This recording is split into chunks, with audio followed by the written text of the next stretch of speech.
Today we're going to talk about working together to implement positive behavior support at a statewide level, and we're going to show you how in Minnesota we're collaborating across education and human services.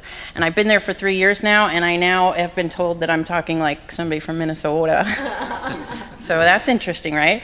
So the thing to know about our state is that we formed a PBS network that's part of the APBS process. It's not a chapter, it's kind of a community of practice. And so we represent our network as well. And so what you'll see is it's really led by two parts of our state system, the Minnesota Department of Human Services and the Minnesota Department of Ed. And then like all good universities, we kind of glom onto people. So the University of Minnesota, that's who I represent. So what we're going to do today is kind of go through, and I'll just ask you guys to introduce yourselves as you first speak, because in that way everybody can keep track of you as you're talking. So we're going to do an overview of what it looks like to do positive supports in Minnesota. We're going to talk about standards of practice. That's one of the things we've been working on. And then we thought it might be helpful to look at the comparisons of the way in which we're implementing PBS across community settings, in educational settings. We look at counties, mental health, public health, a lot of different places, and we're really blessed. You should all come to Minnesota to work with us because we have a lot of PBS people, and that's been really, really helpful. A lot of champions moving this forward. So that leads us to our network. So Tim will tell us a little bit more about the PBS network that's in Minnesota. So our takeaways are, we're going to tell you about positive supports and our definition of that. We're going to look at the standards. We're going to talk about tiered implementation. So how do we systematically look at universal strategies for all organizations? The strategies to intervene as early as possible to improve quality of life, and then what are the things we need to really put in place to support people. And then again, that network that we put together is our vehicle for expanding across the state and really building regional capacity. So positive supports are really just evidence-based practices and promising practices that have a foundation that are person-centered. And so the idea is it's evidence-based, it's culturally sensitive, prevention-focused. We look at our data and we change things over time. So think about positive behavior support as one type of a positive support. And here are just examples of things that could be examples of evidence-based practices that are person-centered. If they're done in a person-centered sort of way, you've got lots of different types of practices. And in our organizations, we're trying to weave these in. In education, we have the academics as well as our PBS. We have school-based mental health. We've got all of these things that we struggle with to integrate and really do it in an effective manner. And the same with community settings. So we have different types of practices that we believe are important, and we're going to show you how we're kind of struggling with those issues. So the Minnesota positive behavior support efforts have really been about expanding across the state. We've got two examples today, and we've got another sort of area that we're looking at expanding into over time. We move from pockets of excellence, so really the idea is find the places where PBS is being implemented across the state and figure out how to grow those over time. Sometimes they shrink, sometimes they might even go away. It's kind of a chaotic process sometimes. But if we keep an eye on our state and we really encourage and champion the work that's being done, we believe that it'll expand. One of the things that bridge us together is it's a lawsuit, and it had to do with the Jensen settlement, which led to an Olmstead plan, which is really robust and was meant to actually cross over the state systems, which is why we ended up in our statewide planning together, which is a really good thing. I won't go through the logic model. If you want to see it, we'll give you all the details. We have been going through a revision process because this one has been in place for 3 years. But just know we're looking at establishing training systems that have Fidelity, that are really effective, and they're across systems, so they're not just sitting in one place. We want to design and implement ways at a statewide level to look at our data, and our implementation science is kind of driving that. We look at awareness of positive support, so how can we get the word out in the way that Tony Biglin talked about?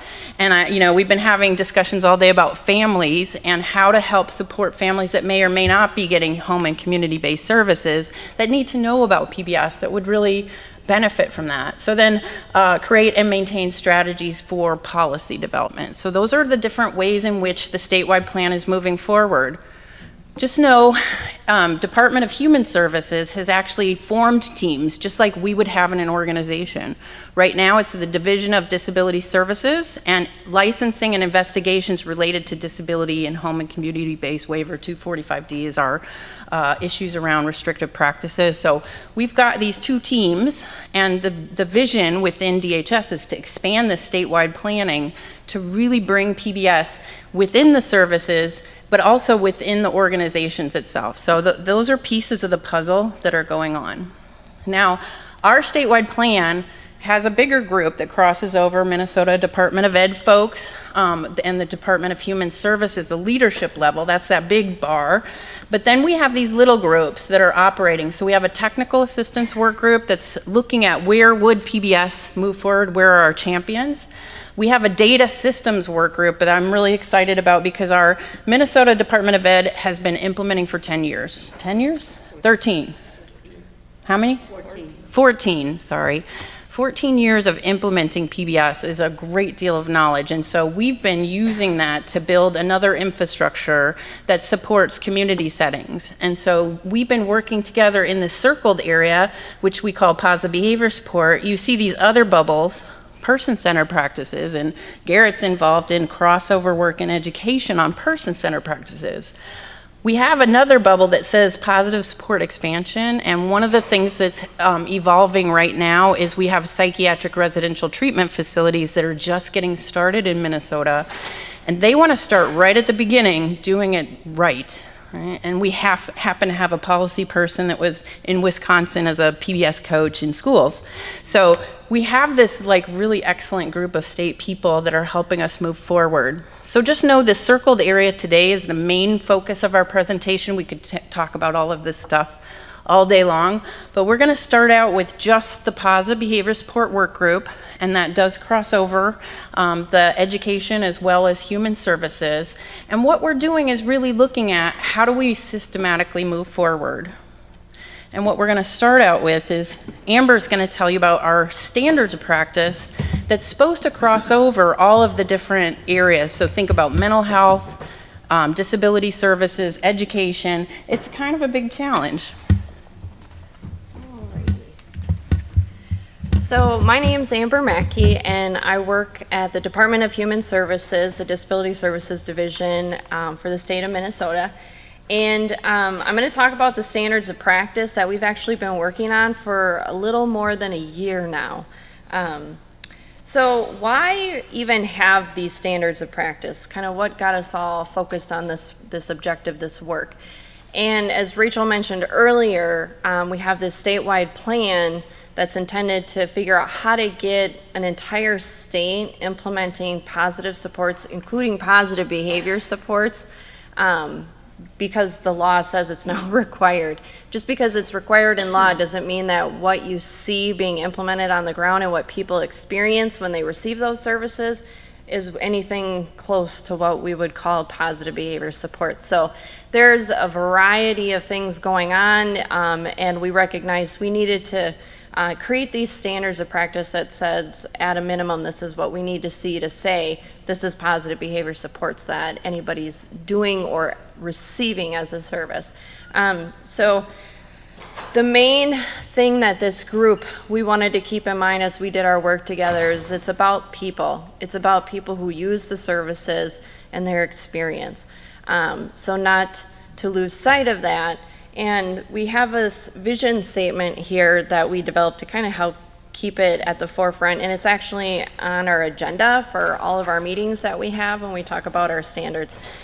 So the principles and practices of positive behavior support and their universal, targeted, and individualized applications advance opportunities for people to achieve their highest potential and a lifestyle that is meaningful to them throughout their entire lives. So that was just something a little extra we did to keep ourselves focused.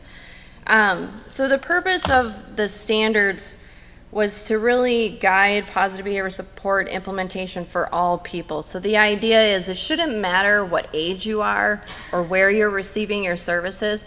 There's these embedded universal things that should be happening at various levels when you're receiving positive behavior supports. And we also wanted to create common language across the different organizations and settings in Minnesota, because each of these different areas, like the Department of Ed, 14 years, they've got their own language that they're using. And then for people who are just getting started, you know, they may have developed a different way of talking about things. So how do we talk to each other about some of the real basic universal pieces at all of the different levels of intervention? And then from there, we can get into our own weeds respective to the agencies we work for. So the standards are intended to be used by organizations and using a team-based approach and or individual positive behavior support facilitators. So to build sustainable implementation efforts at a system, organization, or within an individual team working together. And in order to really have some sort of product that turned out to be of use to more than just 10 people, because some of us on this panel help create these standards, it really meant reaching out and connecting across divisions. The Department of Human Services has a lot of representation on this group, but we've really tried, and Rachel has played a big part in this, crossing over into children's mental health, adult mental health, child care, education, higher education, trying to get other people to the table, because this work, it looks on its surface pretty easy because this is our bread and butter, this is the stuff we do. So I was excited to go sit down and start writing these standards, and when I did that, I was like, wait a minute, I don't even know where to start.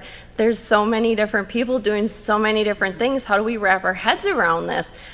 So getting other people to the table to offer that perspective so that I didn't just get stuck in my DHS world, to expand it and make sure that this is a product that's useful for all practitioners, regardless of place that they're practicing in, regardless of the population that they're serving. Hopefully, too, we can create this as a product that families can use to look at the services that they're receiving and knowing that it's a good service, it's a quality service. And for the people who are using the services to look at it and advocate for, you know, hey, I saw this in these standards and I'm not getting that. I want that in my services. So just a quick overview of this complicated process that, again, took more than a year to work on. We use the pyramid model, the beautiful, blessed pyramid model, to help simplify and guide our work. So we're looking at primary prevention, secondary prevention, tertiary prevention, universal standards within each of those three areas. So if I'm a teacher, I can pick up this document and go, yep, I can use this primary prevention, and then add my little twist to it based on my environment or the policies and procedures where I work. Same idea if I'm working in elder care. I can pick this up and use these primary prevention strategies. So within each of these three areas, we have sub-areas or subdomains. One is establishing effective primary team processes, and that's true for both primary and secondary prevention. In the tertiary level, we have responsibilities of the tertiary team, because when you get to that level, people on the team may have a more active role to play based on their expertise that they bring to the situation. So it's not just about building an effective team process, it's about collaborating and understanding roles and responsibilities at that level. And then within primary prevention, we have primary interventions, and then secondary interventions, and then tertiary interventions. And then in all three, we also look at evaluation and database decision making. So with that, we've got a product that we're ready to take to stakeholders.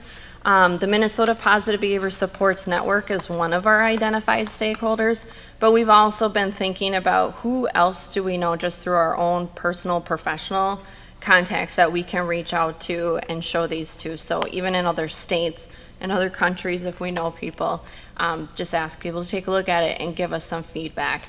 Really trying to create a robust product that can be useful on many different levels. If we can, we would really like to take it to the Minnesota legislature and use it to shape current statutes and rules, maybe create new ones. That's further down the road though, and it's a longer, harder process. And then eventually hopefully lead to some credentialing. So we can use these standards in Minnesota that are kind of the jumping off point to creating a credentialing process in positive behavior supports. Because right now, anybody can say, I'm a positive behavior support person, I can come in and do your assessment and write your behavior plan, and there's really no one to say, no, you can't, or you don't meet this criteria. So just to protect the public, we should have some sort of credentialing process. And with that, comparison of PBS implementation. Garrett, you're it. Thanks. I'm Garrett Petrie, Minnesota Department of Education Specialist on the PBIS team. So we're just going to jump in, and you're going to get this nice side-by-side that Rachel really teed you up for. So expect to see lots of triangles. So we really are talking about tiered implementation.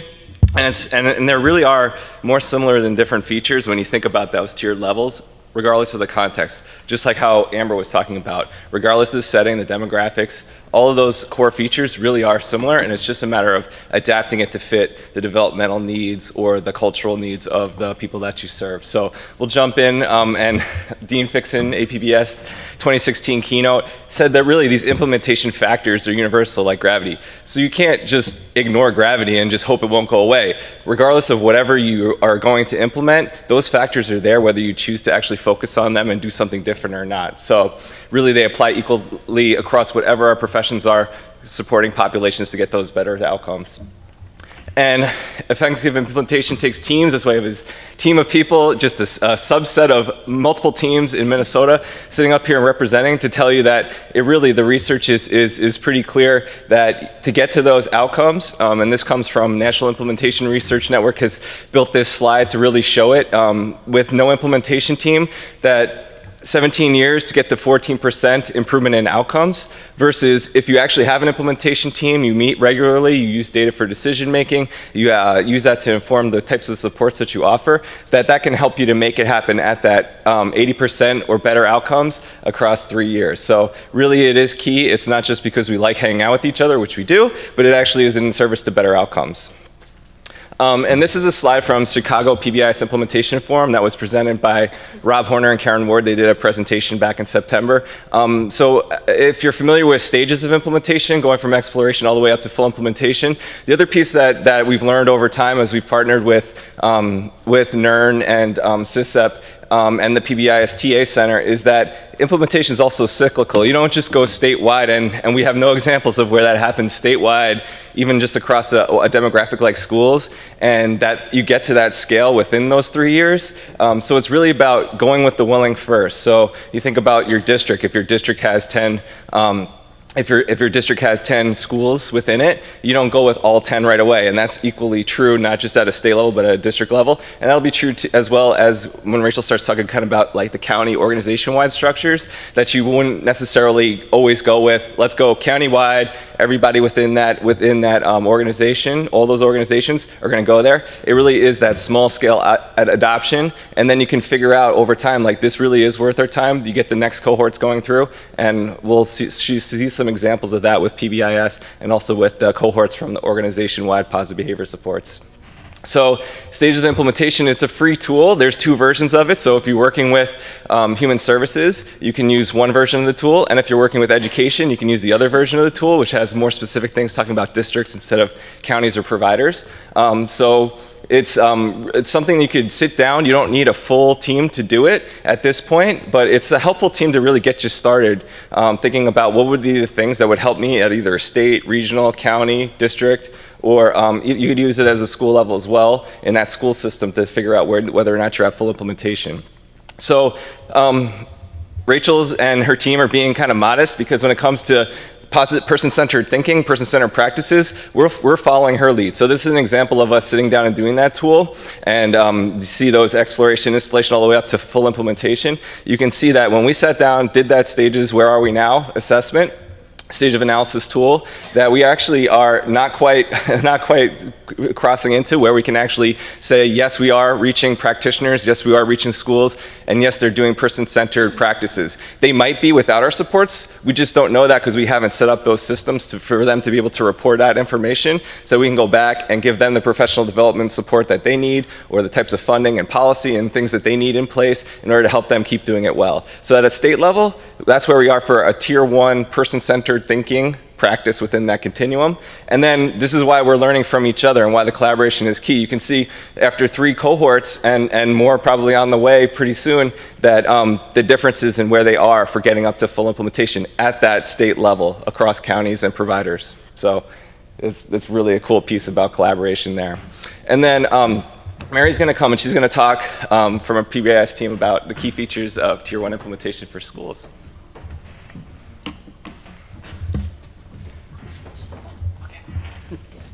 Hi, I'm Mary Hunt from the Minnesota Department of Education. I'm lucky enough to work in collaboration with DHS, ICI, and my colleague Garrett.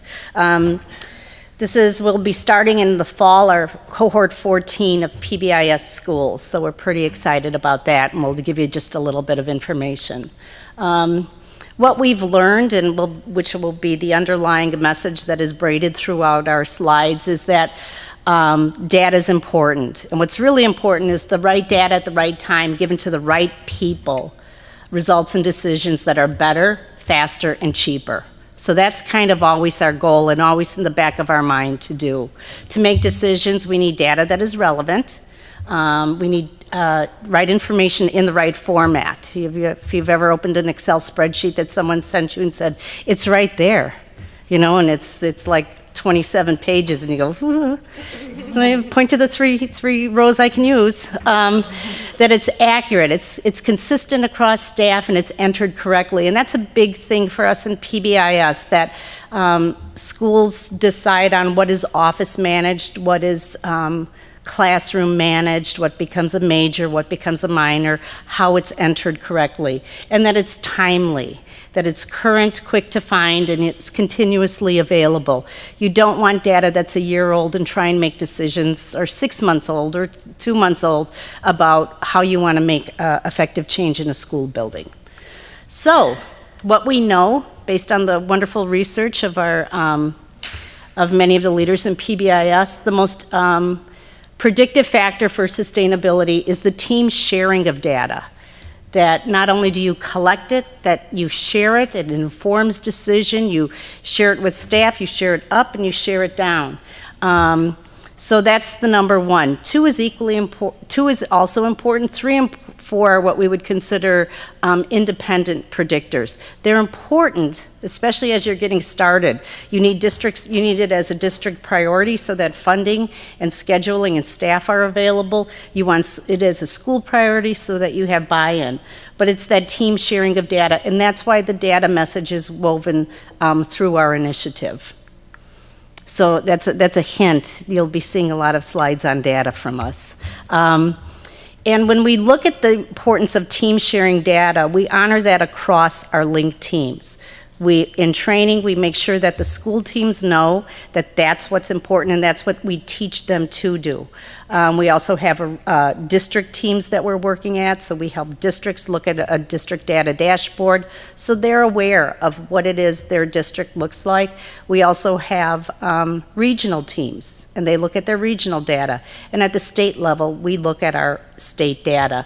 So the regular team meetings, the data collection, use of data for decision making, and presenting data to staff and community, it's linked across all our teams, and it's what we value.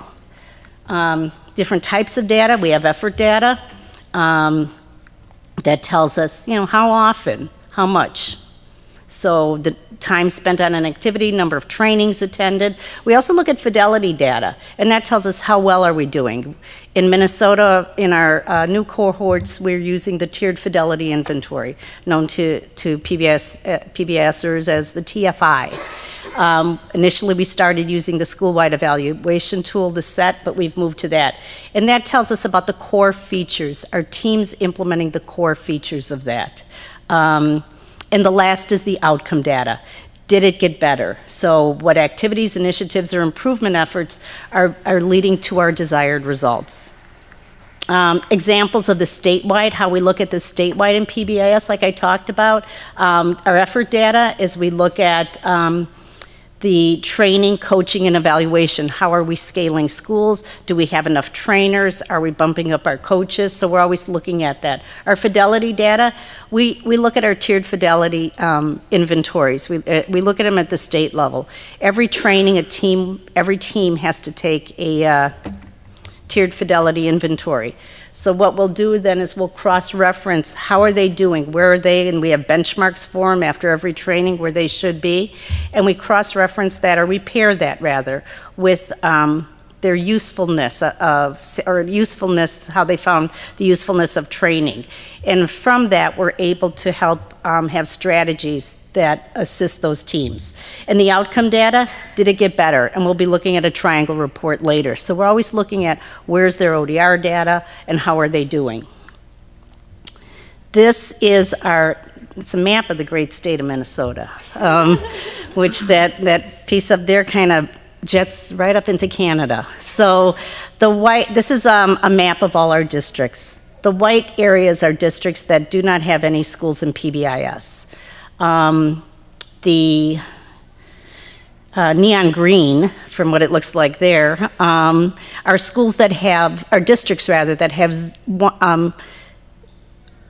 to 59% of schools. So, if a district has 20 schools, it may take them a longer time. We also have some very rural schools where they have K through 12 buildings, or they have 2 buildings. So those, some of those are represented by the darker greens that you'll see. So the dark greens means that at least 60% of that district has schools that have been trained in PBIS. Our training cohort is 2 years. It's team-based. We ask them to send a team that's representative of their school building. It goes for 9 days over 2 years. The first year is 6 days, and the second year is 3 days. And it's distributed team-based implementation. We really focus on make sure you have shared leadership on that team, and that you have this, that everyone on the team has different responsibilities.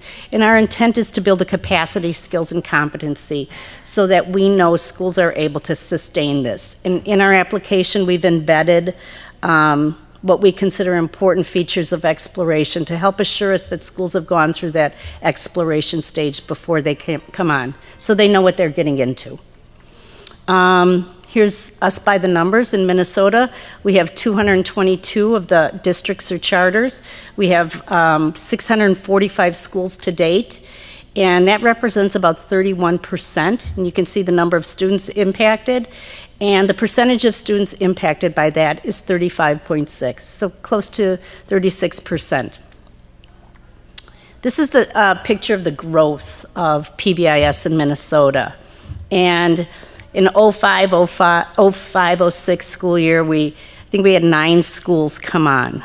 And that's how we started. We started at a school level, and we don't have the line, but between the academic years 08-09 and 09-10, we realized that this was just getting too big for us at the State Department to handle, so we regionalized it. We sent out grants. We put out RFP for grants, and we split the state into 3 regions. And then you can see in 10-11, we did our second blueprint, and the regional partners were already on. So that blueprint took a different flavor with it having a regional focus. And in 13-14, we learned and were guided by some guidance from the TA Center and NERN and OSEP that we should be working with districts, and took on an initiative to work with districts to help them do that. And the third blueprint we just completed in 16-17, and that's helping us with sustaining systems and infrastructure. And you can see why the importance of that, because the dark blue line on the bottom is the schools that we're sustaining. So you can see through our growth how we use the effort data to help make us changes and tweak our blueprints. Here's how we regionalized Minnesota. That white metro center has a lot of population density and probably represents the north and the south combined. The north has a lot of geographical spread for lack of a better word. So you can see how each region, even though we're doing the same things, presents its own nuance in how we have to deliver trainings and things like that. Our effort data, we started at the state. So we had a state implementation team. They met before the first group of schools came on for that year of planning. We went to a school implementation team, so we went from state to school. After that, we had the schools measure their fidelity and outcomes. And then the state and regions, we aggregate that information, and we use data for drill downs and action planning, like I talked about before, both at the state and regional levels. Then we had regional teams. When that grant went out, all of a sudden we had regional teams. And we continued as each of these evolved to do a plan, do, study, act, to say what does the data tell us that we need to make some changes and how we could evolve a little bit better. And then we continued. We continued to just keep on looking at that plan, do, study, act. At the state level, we used the state capacity assessment with PBIS and adding other initiatives to help us know what is the infrastructure we need. And then we brought in the district teams. And we started working at district teams. We use a district capacity assessment to help districts know where they should focus or know where their gaps are, know where their strengths are, so they can help support their buildings.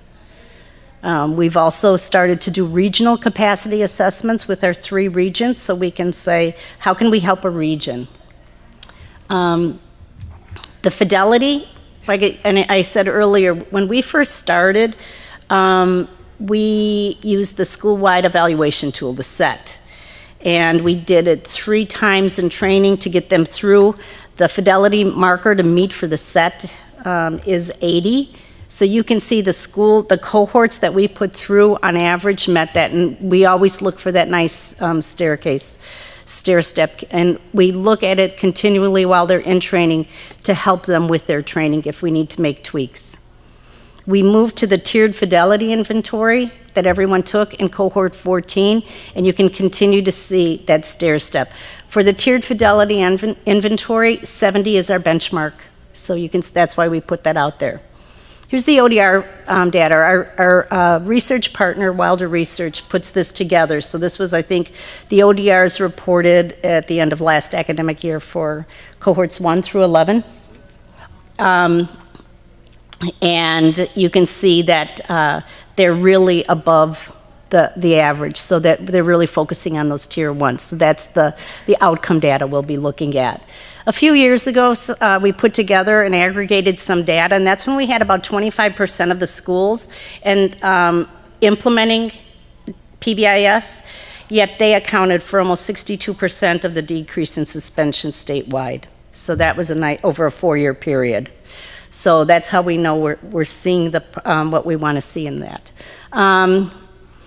We've also been working with the Department of Human Services for their schooling mental health grants, and we worked together with them, and they put in as priorities for this last grant that just ended in the request for proposals, that they made PBIS schools one of their priority areas.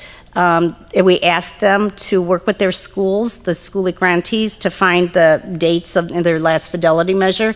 And also on the app and on along with this presentation, we have a give and get chart where we're looking at buy-in so that everybody knew if a schooling mental health grantee was going into a school building, what they could expect and what the school would expect in return and what each of them would give. And we call this one Positive Behavior Supports Cubed.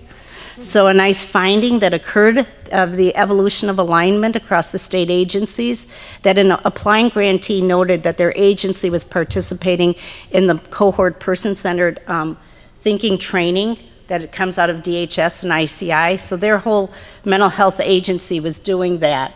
And this is the way they worded it in their grant to show why it was important. They said a commitment to person-centered programming through evidence-based practices in PBIS buildings has the potential to greatly benefit students and families through coordination and collaboration. So that was just a nice little nugget for us to see. Good nugget. A good nugget.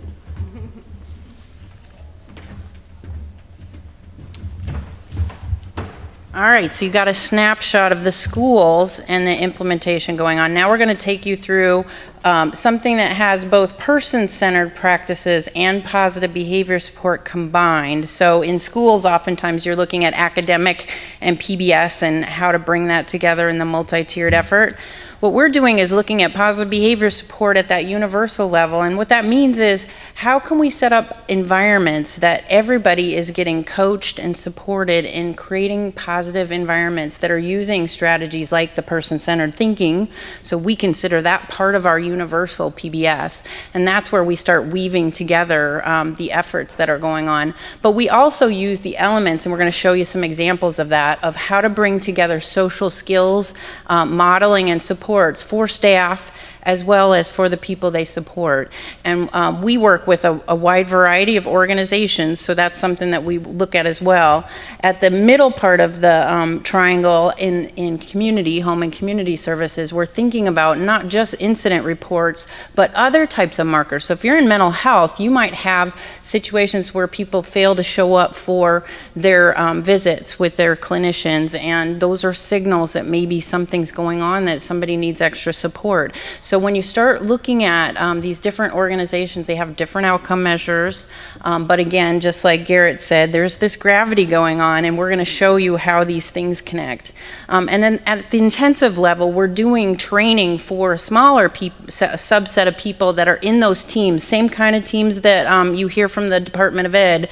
We have representatives coming together from public health, sort of organizations, county organizations, provider organizations that support families. They have day program or supported employment settings, and they have residential supports. You've got mom and pop organizations. You've got organizations that are national or statewide or both, right? So we have a slightly different challenge in how our systems are set up, which make this a little bit different in how we go forward with the gravity-related implementation efforts. So one of the big things we learned going forward was we have to think about creating a working environment. In this case, we put within the state itself, so if you think about those state teams that are operating, but then also how do we encourage services that support positive social interaction. So if you're a county and you're going to meetings, you could be using positive behavior support within meetings to help make sure that those interactions are positive, right? So that's a universal strategy that takes into account cultural issues, that makes sure that when we're talking to people, we're doing that in a sensitive way. But it also means the services. So how does a county encourage those services? So when you think about this triangle and you start applying it to these different systems, you have to think about each individual path that the organization is taking. So we're going to show you some examples of what that looks like. But again, you see the same patterns. Effort, we collect effort data. So how many coaches, how many key contacts, and PBS facilitators, we'll describe some of those in a minute. How many homes or how many areas within an organization are implementing. In our counties, oftentimes they start in the disability area, they may move into mental health or other sorts of areas, but they don't just jump, right? Just like Garrett said, start systematically. We have our Fidelity data, and we actually had to create those from the beginning, but with both the things that are important person-centered practices and the things that are important in positive behavior support. So that's been sort of our pathway. When, you know, Garrett was being really nice when he was showing the graphs earlier, because if they showed their, 600 plus schools and where they're at in stages of implementation, we are still working out some of the things that we need to have for outcome measures and that sort of thing. But we have been making progress. So across the 3 years, we look at our effort data. We say, what is the impact? And we'll show you those sort of quick snapshots today. We look at what are the things that organizations need to see whether quality of life is an issue and what types of issues are going on within the organization at that kind of universal level. And we also look at our person-centered sort of language, how we talk about how we support people.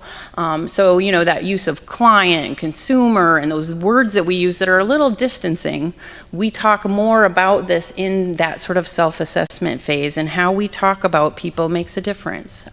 We look at how our practices are implemented with Fidelity. We look at if we have pre-post measures for things like online instructional procedures and things like that. We look at those data.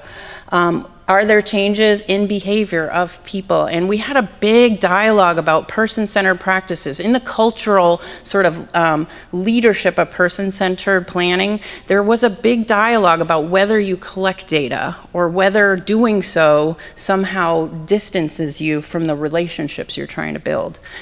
What we believe in our efforts is that person-centered behaviors should be observed. We should be watching to see, are we getting better at being person-centered with each other? And we believe that's a universal strategy in positive behavior support. So that's where they kind of combine, and I know that's what Garrett's kind of looking at within schools. We also want to know about things like workers' comp, incident reports, things like that. Our pathway has started with what are the data systems that organizations have.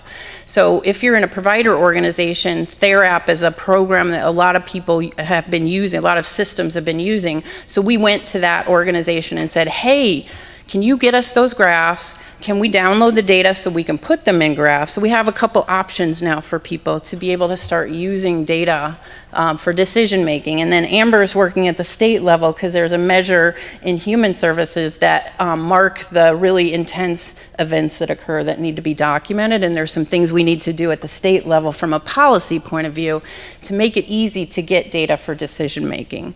And then finally, are there changes in quality of life? And we have been moving forward on the human services side with something called regional quality councils. And those regional, right now there's only 3 and they cover 12 counties total. So it's a small subset within the state. But those are groups that are piloting this idea of using data for decision making around quality of life.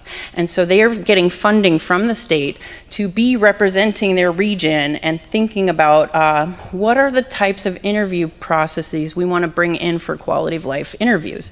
They've been working with our Institute on Community Integration with some psychometrically validated tools to kind of create short versions and longer versions of quality of life interviews that they can then distribute by training people within those county areas, both providers and county folks. So anyway, as a quick summary of our data systems, we have the same pathway, but we have our state implementation team at the bottom. We started with this. Our regional teams are starting to form. We have 4 regional teams right now that are, and 3 of those are the link to those quality council groups. And then we have counties that are implementing, right? And we have our organization-wide teams. So we're looking at data systems that connect across these pieces. If I'm in a county and there are providers that are implementing this process, I want to make sure that I'm supporting those folks with different ways in which our counties operate. So I think earlier we talked about case manager training and all of those things that are needed. Our county teams are looking at those issues and saying, what is our role to make sure positive behavior support is implemented? What are the types of things we need to do? So some counties have actually created or working on teams that can go out and help support the PBS process, person-centered planning and PBS. And they're creating trainers within the county system. Other groups are really looking at how do we help make sure that we're gathering the data, right, to kind of move this forward. So as these different groups kind of are moving at different stages of development, we're putting this together. Because remember, this has never happened before. So we're creating something out of nothing. And it's an interesting pathway that we rely heavily, and we look back and say, what are the Minnesota Department of Ed folks doing, and how can we replicate something like that, given Dean Fixon's gravity quote? So think about this as in development. We don't have all the answers, but we've been making great progress. And so you can see numbers, regions have gone up to 4. We have 22 teams, and that doesn't count the 2 teams at the state level that are working. We have a slightly different language. We have coaches that are person-centered thinking coaches, and they're getting trained to do person-centered thinking within organizations and counties and other groupings. I know Amber and Garrett are person-centered thinking trainers. So we have those, but then in education, they count their coaches as part of the PBS effort. We have key contacts that are kind of our link in the same way. So our key contacts are their coaches. So we have some variations in language. We have PBS facilitators, and we are, I think, up to 29 now, who are going through intensive training, and we're using telehealth systems. So what we do is we say, okay, let's do 6 full days together, go through the main content, and then we have a telehealth connect to go through both person-centered planning and PBS and coaching. And some of those are on-site visits, but we're using some of the telehealth to kind of offset the travel that's involved in this process. PCT trainers, we're now focusing on regional capacity. So you're thinking in layers of training that's needed. In a region, we need PCT trainers, so those person-centered thinking people like Garrett and Amber. How many do you need in a region to make sure that people get what they need in implementation? How many coach trainings do we need in a region, and how many trainers do we need for that? So that's kind of how we're moving forward. We do have a lot of person-centered thinker trainers, but when we started, we were just training people. Now we're zeroing in on capacity building in the same way that our Minnesota Department of Ed folks are. So our map is much more simple than what we saw, but no, these are the training layers that we have. We've got team training, so we teach teams, there's 6 full-day trainings, and then for coaches, right? There's 5 full-day team trainings in the first year. So, you know, when you look at what that we talked about within the school-wide PBIS, we make sure Picture of Life, which is a person-centered planning method, is available to our regions. So those are going on, and we do have others. Like up in the north, we've got a lot of path planners. They've been really influenced by that method. So we're not saying you have to go through a certain type of person-centered planning, but we are making these available at a statewide level with the emphasis in the same way that I think our Minnesota Department of Ed folks are doing, is thinking about that, building capacity over time so those regions take the responsibility for leading, and then PBS facilitators. So another variation for us is we have a county team, and then we have providers in regions. So if you look at up in the north, we have St. Louis County, and then we have a county team, and we have 3 organizations. One's mental health, one's two provider organizations. So it's different. It's a different kind of training that we go through, because we have to teach to generalization, and hopefully we're getting it right. Sometimes we're having to correct and fix things. But in Rochester, in this Olmsted County area, we do have the county, and we have 6 organizations, and most of those are provider organizations. But in that rural area on the left-hand side, 5 counties got together. One of them is the smallest county in the state. There's only a few people there, right? So they banded together to say, hey, we're all working together already, so we're going to do this together. What we do is we start out in the way Garrett talked about. Start with a small area where you know you have your coaches and a key contact, and pilot. So some of our organizations start in supported employment or day programming or residential supports. They have to think about where are we starting and where are we going to grow over time. So this is kind of an example. And when you have really big organizations, you have to think like this. Same with our counties. They think about, before they get started, where are we going to go? First point of contact. I know earlier in the day, Amber was talking about min choice assessments in Minnesota. We're going to talk about the disability area. So we have them identify and bring that team together as a starting point. Okay? And then we partner our PBS and our person-centered team-wide planning. And a big part of our person-centered practices is the vision, that value that Tony talked about. We have folks really look at the outcome statements. What do we want to achieve in our person-centered efforts across the people we support, our employees, the organization, and community? We help create that backward map. We do something called a history map, which helps people, after the year is up, kind of see their path. But on the PBS side, we focus on the data, the social skills, the reinforcer processes, and again, we focus on particular areas to start. And we have the same types of goals that we're looking at. Promote positive interactions. We talk a little bit differently. Earlier today, somebody said, I think it was Denny Reed, that, you know, in schools, our kids are planning for their future, right? We're getting them ready to excel in their adulthood. With the people who are adults, they're there, right? So now we're talking about how do we model together as a community the positive social interactions that are gonna make our lives more person-centered for everybody. So everybody is the same as we think about our teaching skills. And then more consistent responses to problems and data-based decision-making. This is a mental health example. We have one mental health group, and they started with what they called the clubhouse, and there were 28 individuals with mental illness who were in this clubhouse setting together. They go out and do volunteer work. They come together. There's a lot of different opportunities for activities.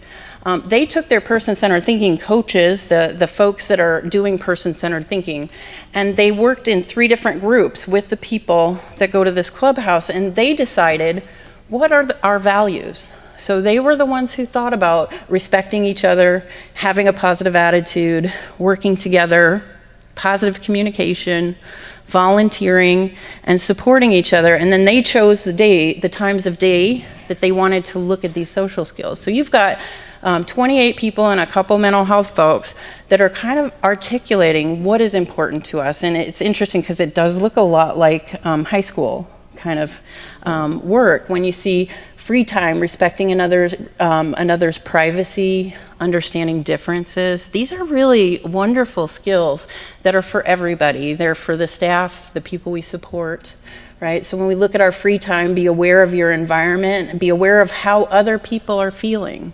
So this is what the Mental Health Clubhouse created, and then they created a way to reinforce each other. They developed strategies for visuals to make sure that people had a chance to practice and model for each other, and that was just a really cool thing that they did. So this is a different story. This one has 2 women who just started living together. And these 2 women both had disabilities, intellectual and developmental disabilities. They were trying to work out living together for the first time. And this was a matrix that they did together. And again, the staff members looked at what are the times of day, what are the types of meetings that we have. Roommate meetings becomes one of those places where this intersects. And they looked at, for them, they went very specific. So they decided, we want to look at cleaning, meal preparation, dishes, what does that say? And grocery, right. So this process of thinking through what do we want our lives to look like becomes a pathway for talking about the positive social interactions at that universal level that are important. Respecting each other, and when they're cleaning, get the chores done on time before dinner, right? So these are the things we're going to agree on together. So that's what these 2 women came up with as a way to move forward. They looked at respect, kindness, helpfulness, and communication. So those are really nice person-centered values that they're now starting to define. So go back to that message about should we collect data, right? We can collect data on these things. This starts to make person-centered practices a way that we can say, are we doing this together? So one more, and this was a county example, and this is a county that had some things they wanted to work on with regards to cultural responsiveness. What they did is they looked at all of their county meetings, and they created what they called a big picture matrix. And they said our person-centered values and language is really important in our meetings. We want to show respect for people, and we want to demonstrate appreciation of culture. So now you're applying this within a county, within meetings that county people have, right? And then they said, okay, so if we're going to look at this, and before meetings, as far as the places they would practice, at the beginning of the meetings, while sharing information, right, supporting each other, these are the situations that then when they go to a particular type of county meeting, case manager meetings, problem-solving groups, they would then tailor this by team, right? So they look at, and I really appreciated the cultural issues because they were working on how to get more respectful, how to be more respectful with each other. So when we look at before meetings, it's reviewing plans and making sure we've discussed and thought about cultural issues that might come up.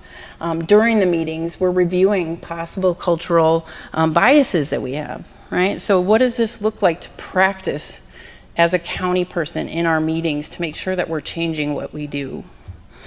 So we wanted you to see these because oftentimes we see the school examples of this, and you see such similarities as you go through this process. We too are using a tiered fidelity inventory, but we stole theirs and said, what are the things that are different, and how do we wrap in our person-centered markers for evaluation? Right now you see 17 organizations have a tiered fidelity on-site visit where we come, spend 2 to 4 hours, and we go through and we look at things. The first 2 agencies in the gray bars were actually implementing a pure person-centered organization-wide model with Michael Small. So we were interested to see what the data would tell us. Are we that far off? Are we different? And the only differences in scores are really around data because they don't put that in the curriculum. And then you see the blue and the orange. So the blue are the first years of implementation, and the orange are our teams that have reached year 2. Okay, so this is how we have moved forward in implementing the tiered fidelity inventory, which is close to being done. We started with just the universal part, and now we're working on secondary, tertiary. So we have all 3 tiers, but we're not convinced it's perfect yet. So we'll be bringing that to you guys to help us. But we are doing Interrater Agreement. So when we go to an on-site visit, we always bring 2 of our staff and or we work with a county person, and we do the on-site together, but we don't talk to each other and we don't look at it. We fill it out and we compare it, right? So then we see, is this something that's reliable as a tool? So we're still in that development phase, but our vision is to have at a regional level, a provider in one organization to go visit another one. So it's an external evaluation that's going on at a regional level. And so that's kind of one of the pieces of the puzzle. And there's some issues that come up, obviously, with that sort of approach, that you have to get memos of agreement and you kind of work through some of those things. But you'll see the 83 to 97% range. Overall mean is 90%. So we're doing pretty good with a small set of people. But we're moving forward and we're bringing in more people. So Julie over here in the second row, she's going through the Interrater Agreement process. And our long-term goal is to make this something that's part of our capacity building, okay? Last piece is the data around direct observation. So we talked about, can you measure person-centered behaviors? We have a 2-part observation process. We link it to that matrix, those examples from earlier. So once a matrix is done, we ask people to think about 1 or 2 locations where they're going to collect data. They're going to look at person-first language. They're looking at non-judgmental behaviors, empathic responses, these type of person-centered behaviors that really create the way to move forward. And so for 20 minutes, same location, same time, each time they do it, they look at all of the people. In a residential organization, it's staff. In a county meeting, it's the meeting people, right? And so they look at those types of things that will indicate person-centered language, and that universal PBS part is starting to show up, right? And then we graph that. So this is a real example, comes from a residential provider organization. And the story that I have for this one is there is a supervisor type manager level person, and again, this is a telehealth sort of support net. So the person at ICI is in Minneapolis, calls up the person who's in another part of the state. They're working with a direct service support person, okay? And so together, the ICI person and the supervisor go through and collect the direct observation with video so we can see what's happening. We collect the data, we talk about Interrater Agreement, we talk about what are the things you can celebrate about what you're seeing, right? So this is the big picture, but we break it down by person-first language, working in alliance, person-centered behaviors are the person-centered thinking tools. We kept it kind of broader in case people were using other types of things like life course. But again, you start to see before and after, you start to see changes. So this summary of the average percent of occurrence in 5-minute intervals is broken down so that when you're doing feedback for people, you can celebrate. Look at the things we did really well, and what are the areas we could work on. And again, it's creating that culture that's not judging people. It's actually creating a way for all of us to get better and be more aware. This is an awareness building tool.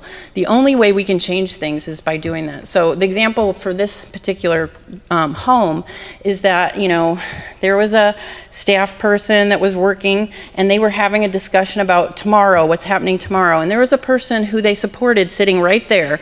Two people are having a discussion about the dental visit, and they're doing it over the head of the person who's going to the dental office, right?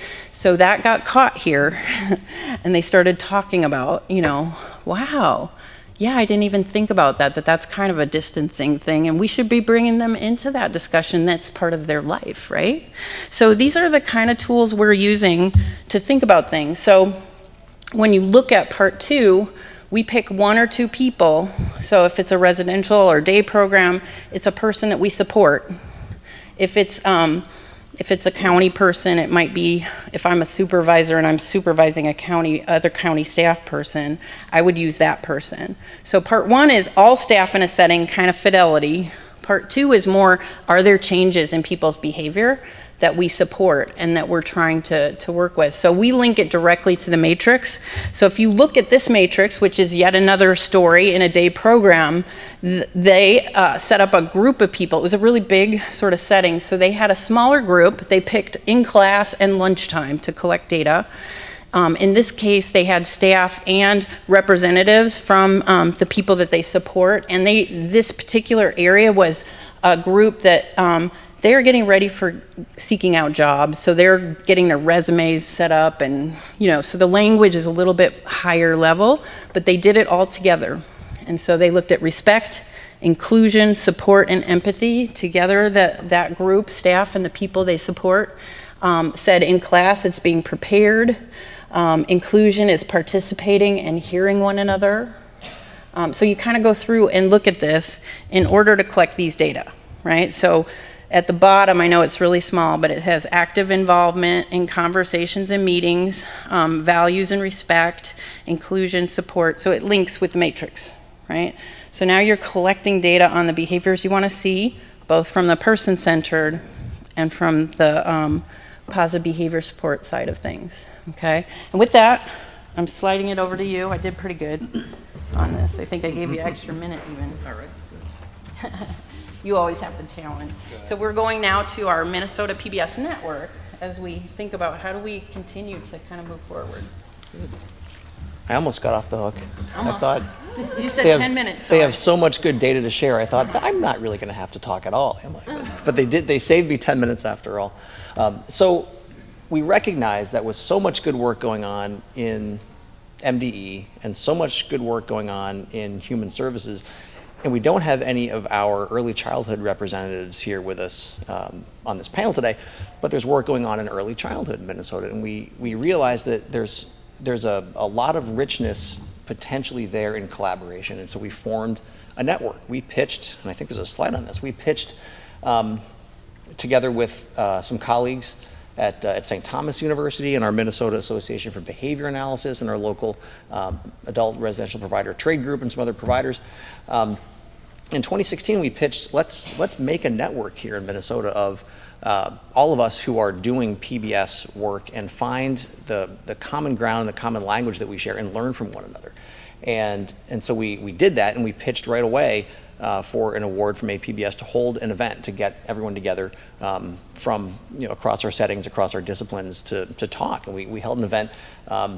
I'll show you some pictures in just a minute, and we did a path process to figure out how do we go forward in a meaningful way.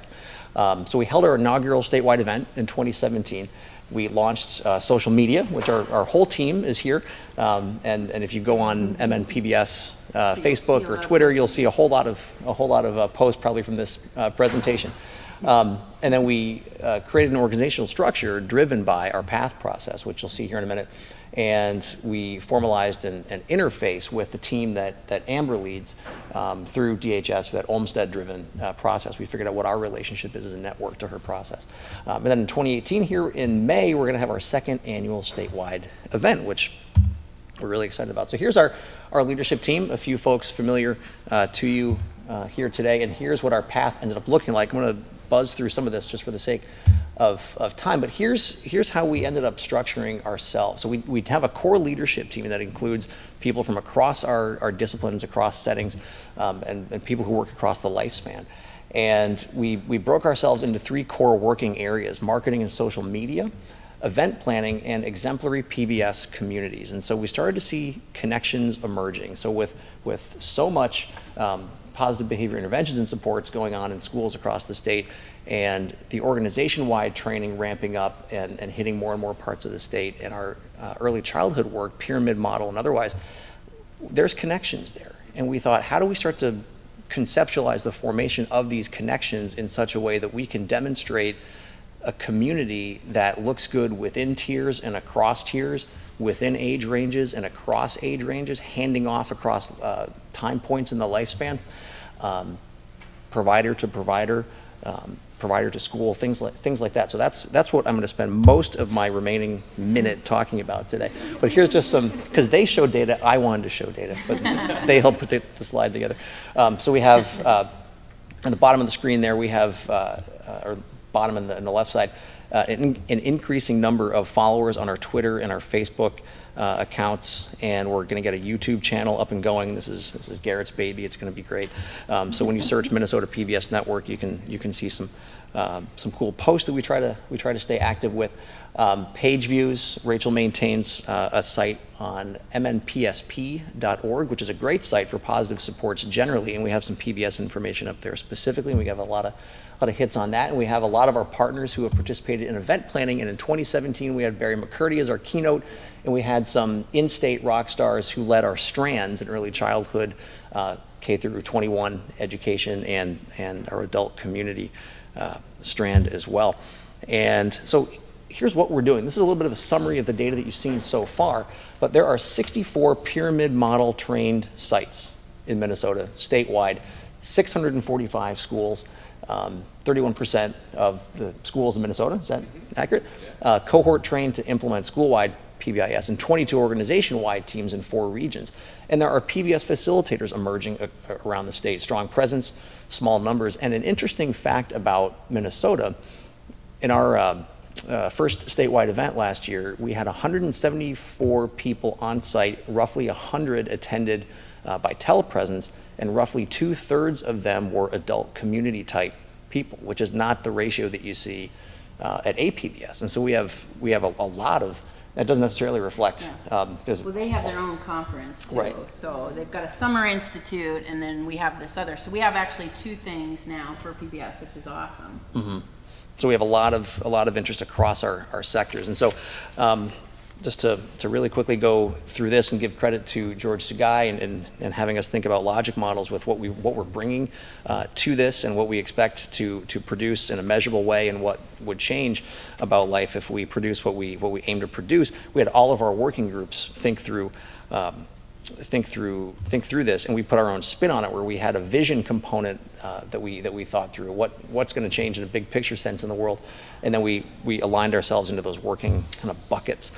And so I wanted to just walk you through really quickly what our exemplary communities logic model section looks like. So our vision, if we get this right, if we can cultivate exemplary communities across Minnesota, and we have a target of 3 over the next couple of years, that we would have sort of an understanding, or a common vision, I guess is the way to say it, of a continuum, something to shoot for, something that might not ever be realized, but with the connections within tiers and across tiers, activities within tiers and across tiers, those handoffs from different points in the lifespan, we could lay out what, if we could wave a magic wand, how a perfect PBS continuum of practice across the lifespan would look like, and different communities across our state could start to identify, we're doing this and we're doing that, and here's some connections that we're starting to make. We have a lot of inputs going into this already. Like I've said, and like they've talked about, we have education, human services, and early childhood putting in a lot. We have people who are very interested. We have connections and collaborations already. a lot of implementation already across the state, and measurably, we would hope to be able to see collaborations emerge. We would hope to see transitions across the lifespan emerge, development of practical tools and resources that are shared among us, and then mentorship of young people, presentations by us and others, showcasing what we're doing, and people becoming more aware. Generally is an outcome. So what might change in Minnesota, generally speaking, is an awareness by families, by practitioners, administrators, decision makers, that PBS is out there. It works. It's tangible. It has a presence. It has not only within but across tiers and agencies. And what else to highlight? And that culturally we're growing PBS across the state in many ways that we can. And here's just a shell of how our thinking is emerging in our exemplary communities work group. It's not filled in. It's taken us some time to get to this place where we're imagining within the column headers of early childhood education and then adult services. Then the tiers are the row headers. What kinds of systems and supports, strategies and skills, implementation and outcome measures for decision making, and then transition considerations can you think about within each of those cells?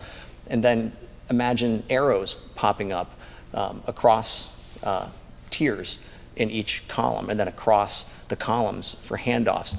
What are people doing to facilitate that? So that's what we're beginning to think about as an exemplary communities work group. And so we're starting to spread the word about our Collaborators Forum is the new name for it. We don't call it a conference, we call it a Collaborators Forum. We use kind of a gathering method where we're telling stories from practitioners to practitioners. It's not a data-heavy, expert-driven conference, and so that's coming up in May. We have Dr. Ashley McSuga-Gage, who many of you know is going to come up and be our keynote. And then, get ready, 2021, Minneapolis hosts APBS. And it might not be this warm, but it might be. We've had 80 degrees in March. But we have a lot of great stuff in downtown Minneapolis that you'll get to enjoy. And that's from the Super Bowl. Yeah, did folks see this image come up in the Super Bowl during the halftime show? It was really cool. We'll make sure to give you directions to Prince's home and now museum in Chanhassen, west of the city, if you want to travel out and see that. Baseball. Yes. We've got some plans for that too. That's right. So did we meet our takeaways? So we have a couple minutes for questions and we'll stick around, but I suppose we should let people either go if you have poster to put up, but we'll be around for questions. Yeah, and definitely come by the poster session. We have the MNPSP.org website. We've got some really, I think, fun resources to share if you're looking at ways to look at universal, person-centered, and PBS practices. And Julie will be there to help us, and I brought the posters. I don't know where they are. Right behind us. Right. Yeah. Okay. We have swag. Come get some swag. We do. Yep. Thanks, everybody. Thank you for